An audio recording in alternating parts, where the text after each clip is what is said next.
প্রিয় ভিউয়ার্স, আশা করি সকলে ভালো আছেন। আজকের আমার ছেলে এবং মেয়ের অর্থাৎ সুবর্ণ এবং নূপুরের লাইফ স্টাইলের একাংশ আপনাদের দেখানো হবে।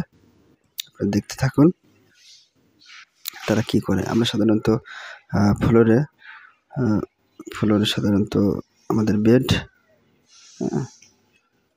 কারণ ছোট এরা অনেক ছোট ছিল, সেই সুবাদে তাদের জন্য খাট বা কোনো কিছু ব্যবহার করা হয়নি। যদি অনেক সময় দুর্ঘটনার কারণ হয়, যদি পড়ে যায়, এর জন্য আর ব্যবহার করা হয়নি।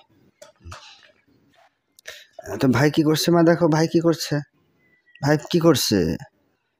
পড়ছে। হ্যাঁ, ভাইয়া পড়ছে। কি পড়ছে? আবার কি পড়ছো তুমি? বাবা হাতি পড়ছো?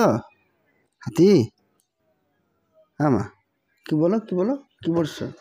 হাতি। আর কি পড়ছো? বলো, আর কি পড়ছো? ঘোড়া। বাবা, হাতি ইংরেজি কি বলে? এলিফ্যান্ট।